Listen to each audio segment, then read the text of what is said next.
उत्तर प्रदेश में भले ही 9 सीटों पर विधानसभा के उपचुनाव हो रहे हों, लेकिन अगर हम कानपुर सीट की बात करें तो यहाँ की सीसामऊ सीट पे सबसे ज़्यादा राजनीतिक गर्मी दिखाई देने को मिल रही है। और वो इसलिए क्योंकि यहाँ से समाजवादी पार्टी की जो प्रत्याशी हैं नसीम सोलंकी, वो बनखड्डेश्वर मंदिर जाती हैं, वहाँ पे पूजा अर्चना करती हैं और उसके बाद इसी बात को लेकर पूरे राजनीतिक गलियारों में चर्चा होने लगती है।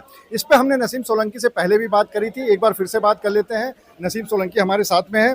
नसीम जी, ये जो पूरा प्रकरण था, इसके बाद फतवा भी जारी हुआ आपके खिलाफ और फिर कुछ लोगों ने इसका समर्थन भी किया, कुछ लोगों ने इसका विरोध भी किया। अब आपको क्या लगता है कि कहीं ना कहीं इसको राजनीतिक नाम दिया जा रहा है, राजनीतिक स्टंट है, या आप वाकई में श्रद्धा में गई थी वहाँ? हमारे जाने का पर्पस था ही नहीं वहाँ पर, और वो मेरा रास्ते में था, प्लान में नहीं था, रास्ते में था। तो वहाँ हम हो लिए क्योंकि हमारे साथ और जो हमारे कार्यकर्ता जो मेहनत कर रहे हैं उनकी खुशी के लिए हम गए थे। उनकी तो श्रद्धा जुड़ी है ना। आप बार बार जो हमसे पूछा जा रहा है कि आपकी श्रद्धा, हमारे दिल में श्रद्धा है कि हम जो है हर वर्ग के जो धर्म है उनका सम्मान करते हैं, उनकी इज्जत करते हैं। तो बहरहाल ऐसा कोई था नहीं मेरा मकसद वहाँ जाने का। अच्छा, आपने कहा कि आपके कार्यकर्ताओं ने कहा तो आप चली गई। आगे अगर ऐसा कभी होता है, कोई आपका कार्यकर्ता कहता है या कोई आपके घर में कहता है या कोई भी कहता है कहीं पे मंदिर में, गुरुद्वारे में कहीं जाने पे, तो क्या आप फिर से जाएंगी?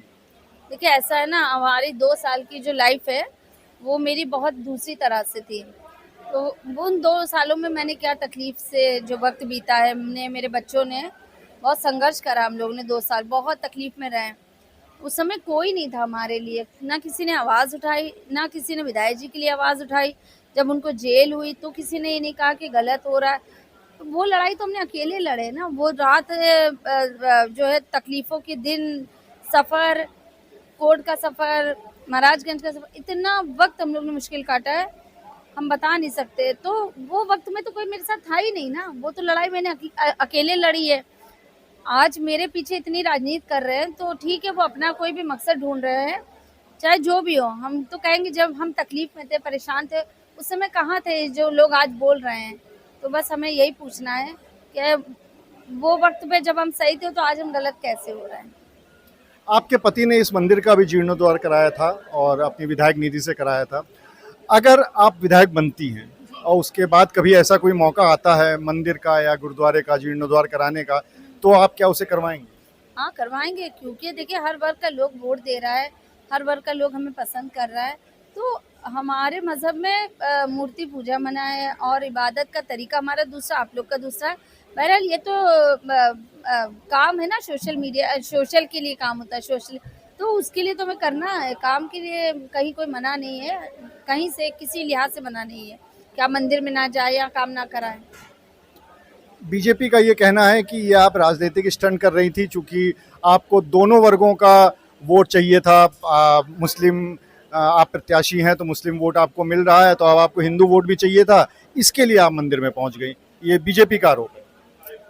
उनका बहुत बहुत शुक्रिया। हम तो 2 दिन पहले, हम तो दिख ही नहीं रहे थे, अब 2 दिन से उन्होंने हम लोग को हमें इतना सोशल मीडिया पे आगे कर दिया। आप लोग का बहुत धन्यवाद, शुक्रिया।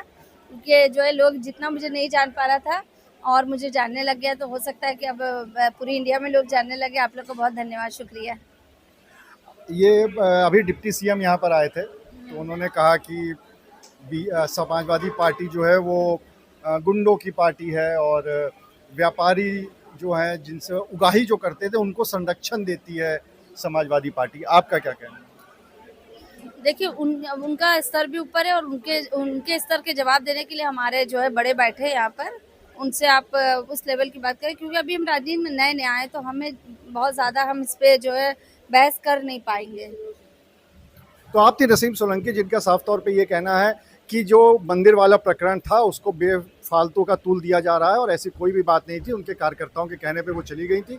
साथ ही उन्होंने ये भी कहा कि अगर वो जीतती हैं, विधायक बनती हैं और किसी मंदिर के जीर्णोद्धार की बात होगी तो वो बिल्कुल सामने आएंगे। और इसके साथ ही साथ उन्होंने ये भी कहा कि बीजेपी ने इस मुद्दे को तूल देकर कहीं ना कहीं उनको फेमस कर दिया है।